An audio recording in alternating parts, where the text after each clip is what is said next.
बिस्मिल्लाहिर्रहमानिर्रहीम। पोंटाइन सिंड्रोम से हम स्टार्ट कर रहे हैं। पहले आता है हमारे पास medial pontine syndrome and then comes the lateral pontine syndrome. इसको अंडरस्टैंड करें कि ये मेरे पास एक मेडल्ला है ना, और पोंटाइन पोन्स है ना, तो इसके दरमियान वाला जो रीजन इफेक्ट होगा वो बनाएगा मीडियल पोंटाइन सिंड्रोम। कौन कॉज करता है इसके लिए? पहला, median branches of the basilar artery cause कर रही होती हैं।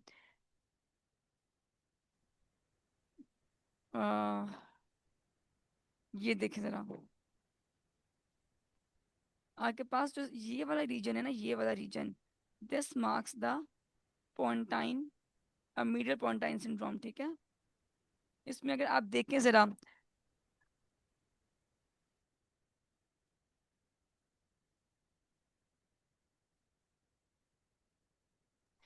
हमारे पास जो मीडियल पोंटाइन सिंड्रोम है, आप ये देखिए, ये आपके पास क्या है? क्रीनियन ऑफ सिक्स है। नंबर वन, ये जो को हाथी के दांत दिख रहे हैं, ये क्या है? यहाँ के पास डीसीएमएल है, मीडियल लेमिनिस्कस है। ठीक है, और जो यहाँ के पास यहाँ पे क्या दिख रहा है आपको? यहाँ पे आपको सीएसटी दिख रहा है, कॉर्टिकोस्पाइनल ट्रैक्ट दिख रहा है। ठीक है, तो ये क्या हमारे पास क्रीनियन ऑफ सिक्स है, ये हमारे पास मीडियल लेमिनिस्कस है, यानी आपके पास डीसीएमएल है, और ये आपके पास कॉर्टिकोस्पाइनल ट्रैक्ट्स हैं। ओके, अब इसी को यहाँ पे लाके अप्लाई करते हैं हम।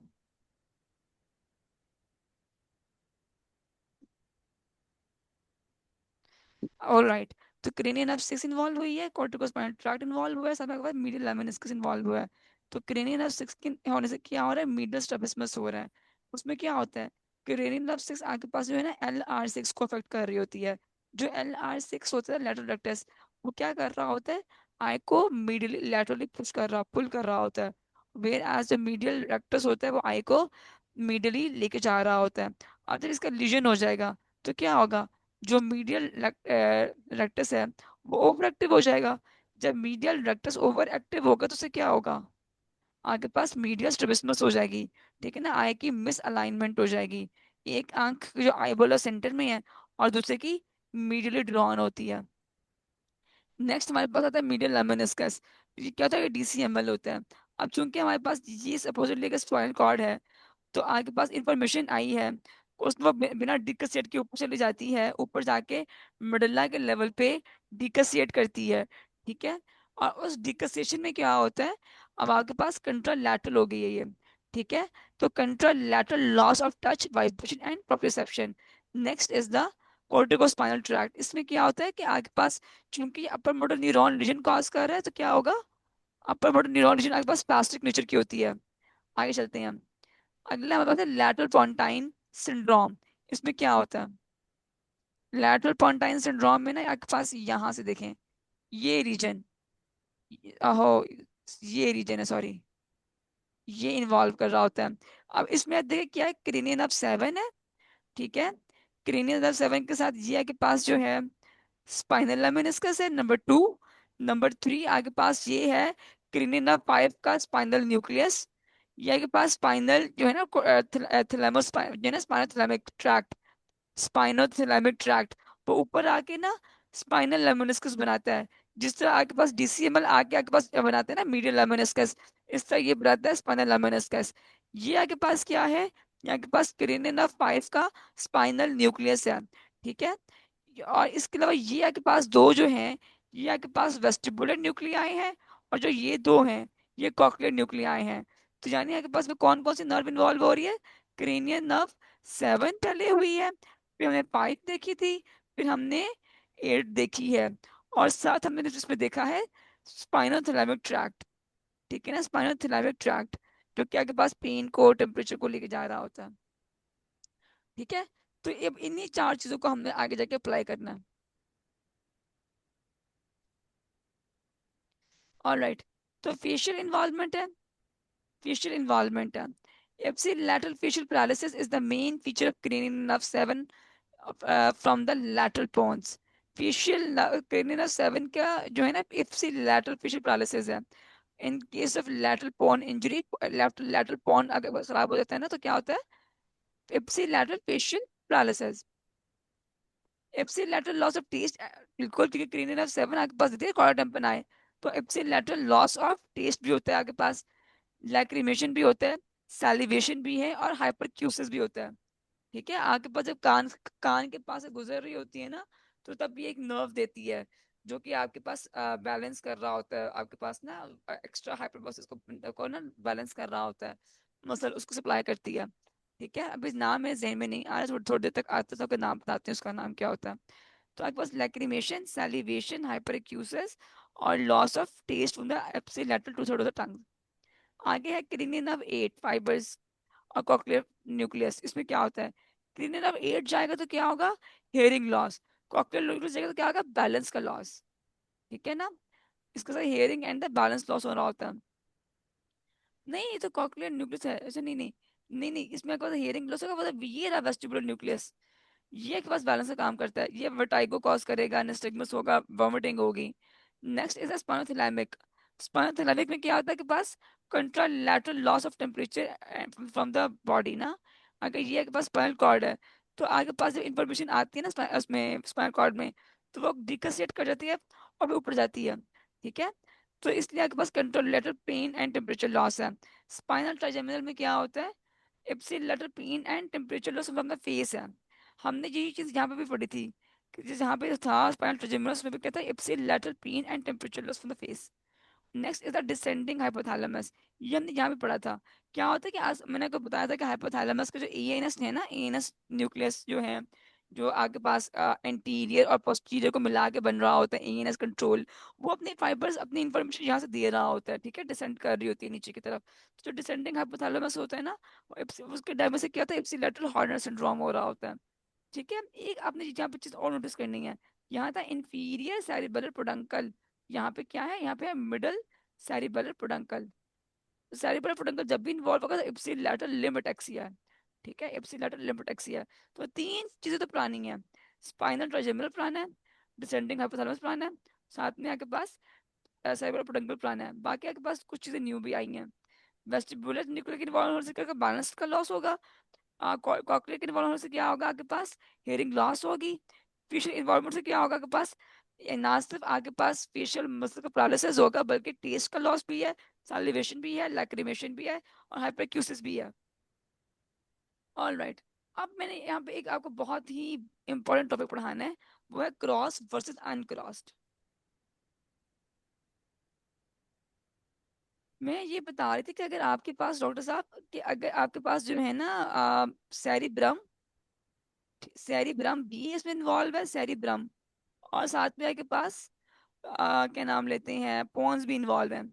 हमने अभी तक यही बात स्टैब्लिश की है ना कि अपर मोटर न्यूरॉन लीजन आपके पास फेशियल नर्व में दो तरह की हो सकती है ना। Yes ma'am. हमने अभी तक ये स्टैब्लिश कर लिया था कि अपर मोटर न्यूरॉन लीजन हमारे पास दो तरह की हो सकती है, एक है सेरिब्रम के अंदर और एक है पोन्स के अंदर। अब क्योंकि आपके पास फेशियल नर्व क्या कर रही है, वो फेशियल मसल्स को डील कर रही है। अगर तो मेरे पास सपोजिटली ये लेफ्ट साइड है, हालांकि ये राइट साइड है, चलें एक मिनट।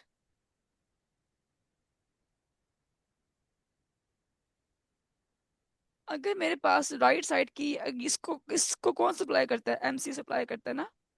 अगर मेरे पास राइट साइड की एमसीए अफेक्ट हो गई है, ठीक है, एमसीए अफेक्ट हो गया राइट साइड की, तो क्या होगा, ये वाला हिस्सा खराब हो जाएगा, ऐसा ही है। तो मेरे पास यस मैम। फेशियल, तो मेरे पास क्या होगा, कंट्रा लैटरल साइड का facial as well as limb paralysis होगा। ठीक है, कंट्रा लैटरल साइड का facial as well as limb paralysis होगा, क्योंकि पता है ना कि आपके पास सेरिब्रम में आके वो ऑपोजिट साइड को कंट्रोल कर रहा होता है, फाइबर्स डिकसिएट करते हैं, इसलिए वो ऑपोजिट साइड को कंट्रोल करता है, राइट आपके पास लेफ्ट को कंट्रोल करता है, और लेफ्ट आपके पास cerebrum left side of the body को कंट्रोल करता है। ये बात तो क्लियर है ना। Yes ma'am.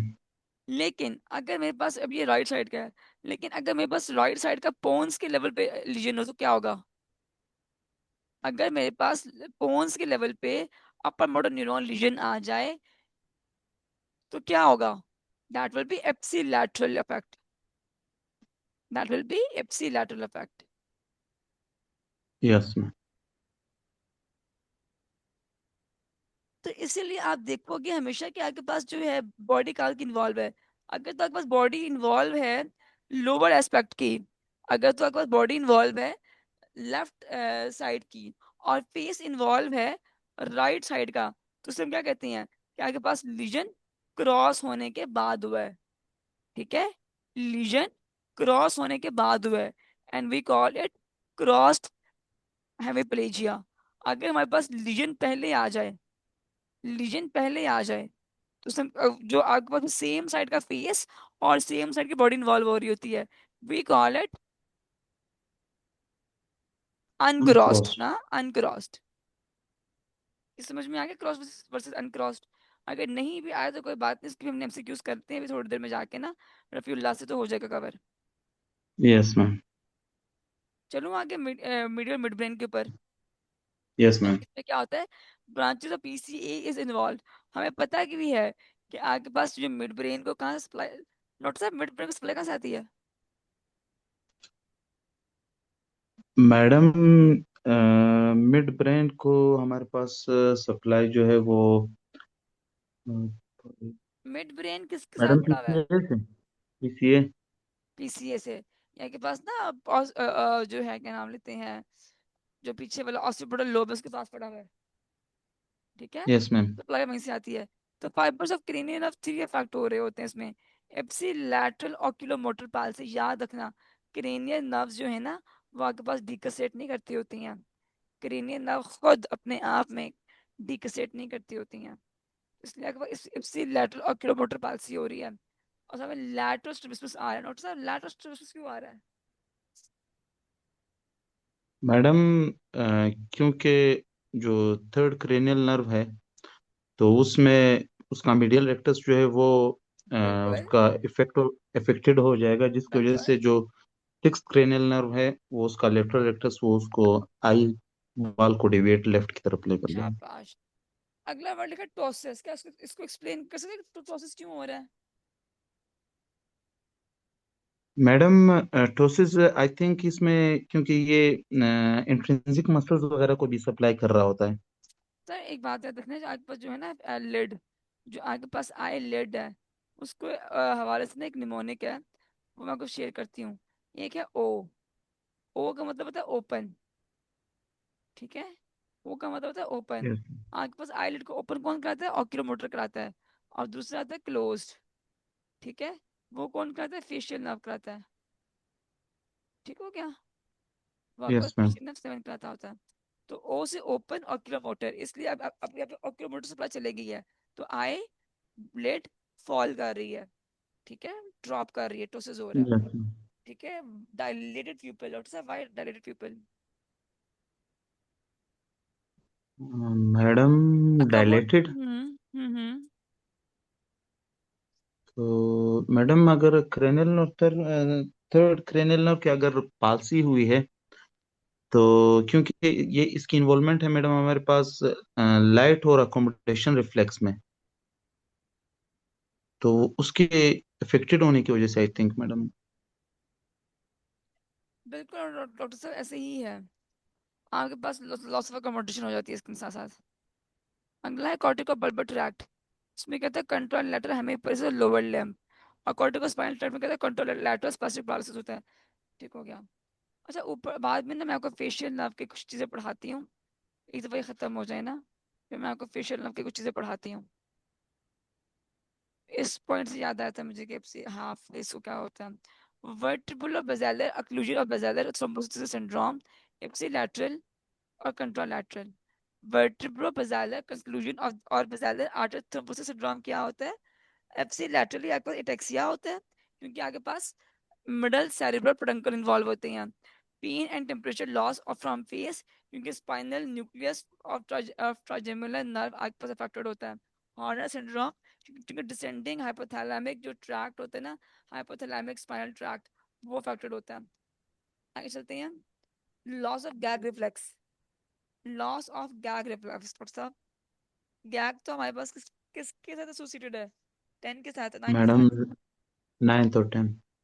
तो यहाँ पे गैग रिफ्लेक्स क्यों आएगा? मैडम, बेजिलर आर्टरी है और वर्टिब्रो बेजिलर है। वर्टिब्रो, शाबाश, वर्टिब्रो भी साथ में लिखा हुआ है, वर्टिब्रो भी साथ लिखा हुआ यस। है। Next is contralateral loss of pain and temperature भी होगा, क्योंकि आपके पास स्पाइनल लेमनिस्कस इन्वॉल्व हो रहा है। हमें एनोपिया भी है, वर्टिगो भी है। वैसे वर्टिगो क्यों हो रहा है? और हाँ, क्यों हो रहा है मेरोपिया? एट्थ क्रेनियल नर्व की वजह से। हाँ, शाबाश। ये वर्टाइगो ना। हाँ हाँ, एट स्क्रीनिंग आपके पास, और दोनों में मौजूद होता है, आपको पता है। वो आपके पास दोनों में मौजूद होता है, वर्टाइगो यहाँ पे भी आपको मिल रहा है, एब्सिलेटर हॉर्नर सिंड्रोम मिल रहा है। यहाँ पे बट देखे ना, वेस्टिबुलर न्यूक्लियस को इन्वॉल्व होने से वर्टाइगो मिल रहा है आपके पास, और यहाँ पे आपको वर्टाइगो मिल रहा है क्योंकि वेस्टिबुलर न्यूक्लियस इन्वॉल्व हो रहा है। ठीक है। अगला हमारे पास है nausea, vomiting, cortical blindness and the coma. Locked in syndrome, ये क्या होता है, क्वाड्रिप्लीजिया, चारों लिम्स काम करना छोड़ देते हैं। ठीक है। और रिस्ट्रिक्टेड आई मूवमेंट्स होती हैं। अब हम बात करते हैं कोर कॉन्सेप्ट्स की। अगर तो आपके पास स्टेटमेंट में लिखा हो कोर्टिकोस्पाइनल ट्रैक्ट का लीजन है, साथ साथ में मीडियल लेमनिस्कस इन्वॉल्व है, साथ में in both medial syndromes, corticospinal tract और medial lemniscus both medial syndrome, pontine medial pontine के अंदर भी इन्वॉल्व है और मीडियल मिडलरी के अंदर भी इन्वॉल्व है। डीसीएमएल का इन्वॉल्व होना, साथ में पिरामिड्स का इन्वॉल्व होना। ठीक है। यहाँ पे था आपके पास मीडियल लेमनिस्कस का इन्वॉल्व होना और कोर्टिकोस्पाइनल ट्रैक्ट का इन्वॉल्व होना। तो ये दोनों प्रॉपर्टीज दोनों में कॉमन है, एक सेंसरी और एक मोटर है। ठीक है। Spinal thalamic and spinal trigeminal cerebellar vestibular descending hemispheres are involved in both lateral syndromes, lateral medullary as well as the lateral pontine syndromes, बिल्कुल इन्वॉल्व है। ये ऐसे supplies the medial medulla। ठीक है ना, tongue development is in seen the middle medial medullary syndrome, हमें पता है कि मीडियल मिडलरी सिंड्रोम में क्रीनियल नर्व 10 12 जाती होती है। अगला है पाइका। पाइका के पास सप्लाई करता है लेटरल मेडुला को, उस पर क्या जाता है, न्यूक्लियस एम्बिगुअस जाता है। तो आपने ए से में क्या याद रखना है, आपने ए से में क्रीनियल नर्व 12 को याद रखना है, कहाँ लिखा हुआ है, हाँ, आपने क्रीनियल नर्व 12 को याद रखना है। पाइका में आपने क्या याद रखना है, न्यूक्लियस एम्बिगुअस याद रखना है आपने। ठीक है। medial pons supplied by paramedian pontine branch of the brachydactyl artery contains cranial of 6 nucleus, seventh जो होता है इसके इर्द गिर्द अराउंड हो रहा होता है। lateral pons are supplied by ICA and cranial of 7 nucleus। ठीक है। lateral pons कौन सप्लाई करता है, ICA, ब्रांच ऑफ ICA, किसी ब्रांच है डॉक्टर साहब। आइका मैडम, ये हाँ, बेजलर आर्टरी। शाबाश। आगे चलते हैं। Supply bye ICA and cranial of 7 nucleus, involvement of ICA will lead to symptoms related to screening of 7। ipsilateral loss of taste at anterior tooth of the tongue, बिल्कुल कॉर्डम factor होती है। Loss of salivation है, lacrimation है, corneal reflexes and the hyperacusis. Doctor साहब कुछ याद है, हाइपरक्यूसिस कौन सी वाला मसल कॉज कराता है। मसल। हाँ, कौन सा मसल होता है जो डैम्परिंग ऑफ द वॉइस करवाता है, साउंड कर रहा होता है, कौन सा होता है डॉक्टर साहब जिसको हाइपरक्यूसिस होती है। चेक कीजिएगा कि रेनियन 7 कौन से मसल को सप्लाई करती है ईयर के अंदर, तो मिल जाएगा नाम आपको। आपका नाम है जेहन में इस टाइम नहीं आ रहा। स्टेपीडियस, स्टेपीडियस था मसल, और उसको स्टेपीडियल नर्व सप्लाई करती है, क्रेनियल नर्व 7 की ब्रांच होती है। और उसकी वजह से बस उसके लॉस की वजह से आपके पास क्या होता है, आपके पास हाइपरएक्यूसिस होना शुरू हो जाता है उससे। अगला है यस आइका ma'am. Syndrome has typical facial involvement, hence आइका पूप फेस और ड्रॉप फेस कहलाता है। ठीक है। Medial midbrain has cranial nerve 3 की involvement, you guys can see. यहाँ पे आपके पास क्या होता है, कहीं पे दिख रहा है, विशेष नहीं दिख रहा। ओके। आपके पास लॉक्ड इन सिंड्रोम में क्या होता है, बेसिलर आर्टरी थ्रोम्बोसिस होती है, बेसिलर आर्टरी थ्रोम्बोसिस होती है पॉन्टाइन हैमरेज में। तो आपके पास परमानेंट कोमा कब होता है, तब थैलेमस इन्वॉल्व हो जाए। डीप कोमा कब होता है, जब आपका लोकस सेलुलस इन्वॉल्व हो जाए। और प्रोलॉन्ग कोमा कब होता है, जब आपके पास periaqueductal grey matter involvement. Notice है कि periaqueductal grey matter involvement क्या होता है, ने बहुत दफा पढ़ लिया। मैडम, ये उसका आई थिंक मैडम, ये हमारे पास जहाँ पे सीएसएफ की सेंट्रल कैनाल आ रही है, डॉक्टर साहब, तो डक्ट ऑफ सिल्वाइवस जो है मैडम। डॉक्टर साहब, ये आपके पास रेटिकुलर फॉर्मेशन है, रेटिकुलर फॉर्मेशन जो वेकफुलनेस के साथ एसोसिएटेड थी, ARAS। अच्छा, हाँ, फिर ये फिर ऑलराइट। डॉक्टर साहब, इसको इसको अब आप पढ़ के सॉल्व करें। किसको मैडम? ये रफील्ला। Patient come. Patient comes with the right deviation of tongue, decreased sensation of touch and vibration. The artery commonly involved in brain is ASA, बिल्कुल समझ में आया। क्योंकि तो इसमें आपका कीवर्ड 12th क्या है? cranial nerve जो है वो। हाँ, 12th क्रेनियन नर्व। आपके पास कीवर्ड क्या है इसके अंदर? जब भी आपने देखना है कि आपके पास स्टेटमेंट में जुबान का जिक्र है, तो मिडल मिडलरी क्रेनियन नर्व 10 का जिक्र है, डिस्फेजिया है, डिसार्थ्रिया, डिस्फोनिया है, गैग्रिफिक्स लॉस है, लैटरल मिडलरी सिंड्रोम। जब भी क्रेनियन नर्व 6 इन्वॉल्वमेंट है, पोंटाइन, क्रेनियन नर्व 7 8 इन्वॉल्वमेंट है, लैटरल पोंटाइन। ठीक है, यस मैम। चलिए आगे चलते हैं।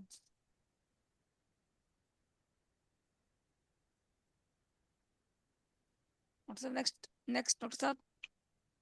अच्छा, note the effect of strokes in relation to artery MCA, contralateral paralysis and sensory loss, contralateral homonymous hemianopia, hmm aphasia, इसमें टेम्पोरल लोब में हम्म वर्निकीज एरिया और फ्रंटल लोब में ब्रोकाज एरिया। हम्म और इसमें एसीए है, anterior cerebral artery, contralateral paralysis and sensory loss.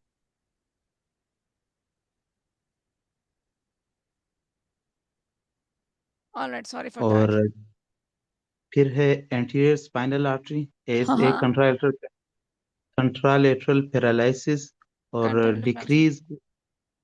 Decrease कंट्रालेटरल proprioception, शाबाश। Ipsilateral ipsilateral hypoglossal dysfunction, हम्म टंग deviates इप्सिलेटरली ठीक है। इप्सिलेटरली। और फॉर एग्जांपल ये है on right side artery lesions, tongue deviated towards right. क्या समझ आई इससे आपको? मैडम, मैडम ये आपने जो बताए थे कि 12 और 5 जो है वो टुवर्ड्स लीजन डेविएट बिल्कुल, करता है। शाबाश। और एक तो ये बात मुझे समझ आ गई मैडम। हम्म। इसका मतलब ये क्या है, जो पढ़ा है आप उसको अप्लाई कर पा रहे हैं। यस मैम, अब इंशाल्लाह। आप पाइका के ऊपर आए, पाइका को रीड करें एक दफा इसको आप रीड कर लें, मैंने थोड़े से एमसीक्यूज करवाने हैं, फिर हम आगे चलते हैं। पाइका कहाँ चलेगी? ये रहा पाइका, लैटरल मेडुलरी सिंड्रोम वाला। ये है लेटरल मेडलरी सिंड्रोम, वेलनबर्ग सिंड्रोम है, पोस्ट हाँ पाइका सिंड्रोम। हाँ। और इसमें है इप्सिलेटरली जो है एटेक्सिया निस्टिगमस, हम्म और इप्सिलेटरली जो है फेशियल पेन है और टेम्परेचर हम्म लॉस। हम्म और कंट्रालेटरल इसमें पेन और टेम्परेचर लॉस है। ठीक हो गया। डिस्फेजिया है, हॉर्सनेस है, decrease gag reflex, vomiting, vertigo और निस्टिगमस। और इप्सिलेटरल हॉर्नर सिंड्रोम। ठीक हो गया। इसके बाद है आइका। इसमें है आइका जो है वो लेटरल पोंटाइन सिंड्रोम है। हम्म इप्सिलेटरल में एटेक्सिया निस्टिगमस, हम्म और इप्सिलेटरल में facial paralysis, decrease lacrimation, salivation, decrease taste from anterior two third of tongue and deafness. और कंट्रालेटरल में जो है पेन एंड टेम्परेचर लॉस है। टेम्परेचर लॉस है, और बिल्कुल। और इप्सिलेटरल जो है वो हॉर्नर सिंड्रोम है। परफेक्ट हो गया। और फिर और पीसीए में कंट्रालेटरल हेमियानोपिया विद मैकुलर स्पियरिंग। और लास्ट। फिर इसमें है रेटिनल और ऑप्थाल्मिक आर्टरी में है amaurosis fugax, painless temporary loss of vision in one or both eyes. Perfect हो गया, आगे चलते हैं एमसीए के ऊपर। एमसीए के से क्या होगा, एफेजिया होगा।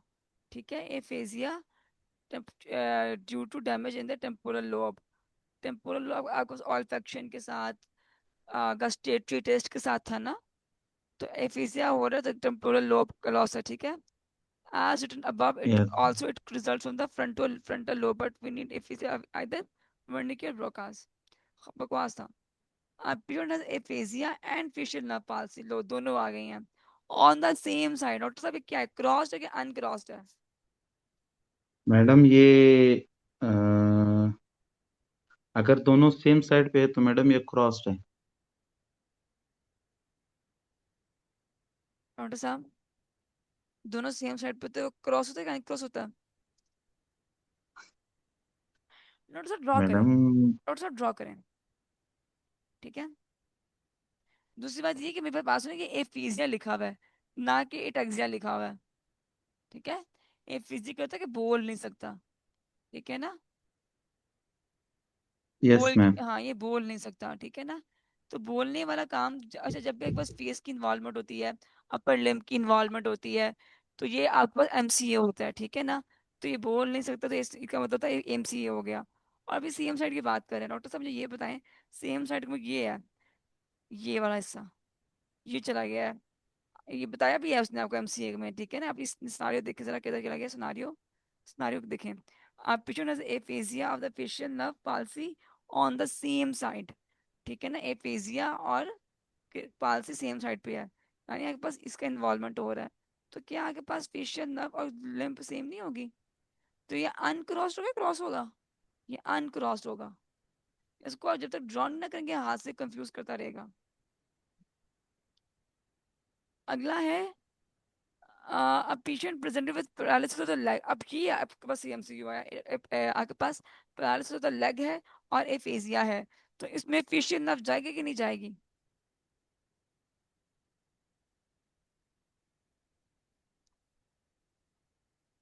मैडम पैरालिसिस ऑफ लेग और एफेजिया। एफेजिया में। हम्म।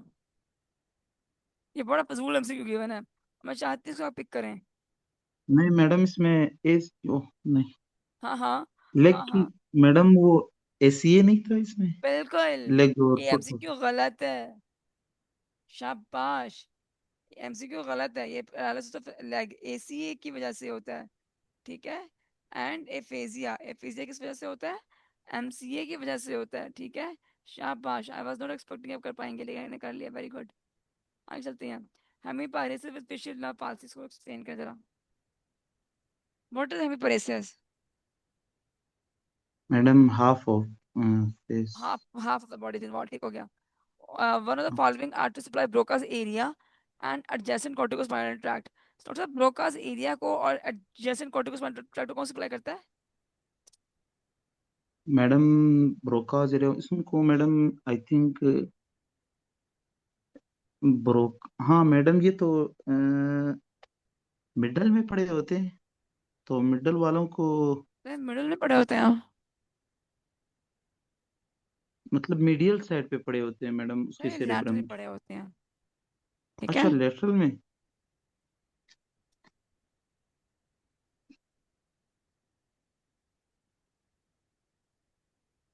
ये कहाँ पड़ा हुआ डॉक्टर साहब? मीडियल है कि लैटरली है? कहाँ पे मैडम, मुझे ये नजर देखिए नहीं आ ना, रहा। ये ऑरेंज से कलर का है, ये लैटरल है कि मीडियल है? ये अंदर वाली साइड है कि बाहर वाली साइड है? मैडम ये बाहर वाली साइड, तो बाहर वाली लैटरल होती है कि मीडियल होती है? वो लेटरल होती है। शाबाश। लैटरल कौन सप्लाई करता होता है? एमसीए। शाबाश, पहुंच गए हैं आप। ओके। तो याद रखना कि when the Broca's is broken, तो एमसीए इज द कॉज। ठीक है। और हमने पीछे पढ़ के भी आए थे डॉक्टर साहब, ये तो अब जाति वाली बातें अब याद नहीं रख रहे हैं। यार वैसे जाति वाली बातें नहीं याद रहती भी, इतनी जल्दी याद होता भी नहीं है। एम मैं प्रेशराइज कर दूं, इतनी जल्दी किसी को भी याद नहीं होता।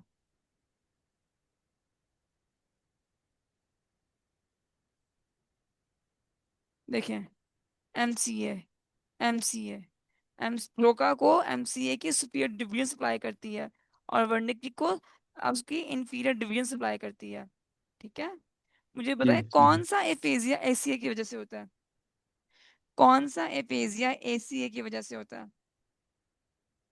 मैडम, एसीए की वजह से। हाँ। एसीए की वजह से आंसर है कोई भी नहीं। याद रखना, कोई whenever there is aphasia it is always MCA। ठीक है। याद रखना, yes whenever ma'am. the word aphasia is written on the exam it is MCA। ठीक है। doesn't matter Broca's, doesn't matter anything else, it is ACA। ठीक है। Yes yes ma'am. The middle cerebral artery is the largest and most direct branch of the internal carotid artery। ठीक हो गया। जो MCA है वो largest भी है, most direct branch of the internal carotid भी है। The it most likely supplies what? Insula and overlying opercula। ये हमने देखा था। Which which of the following is the branch of the MCA is that is the Rolandic artery. अब ये रट्टा वाला एमसीक्यू है, ये दोनों रट्टे वाले एमसीक्यू, क्या इसमें कर सकते हैं आप, क्या कॉन्सेप्ट बना सकते हैं, कुछ भी नहीं। तो आपने ये याद रखना कि इंसुला एंड ओपर्कुला से एमसीए और Rolandic artery the branch of MCA. A patient with thrombosis in a branch of ICA most likely involved is MCA। ठीक है, आपके पास आईसीए का कोई भी लीजन होना तो सबसे पहले किसका इफेक्ट होता है, एमसीए का इफेक्ट होता है। ठीक है, अगला है ACA, the medial part of the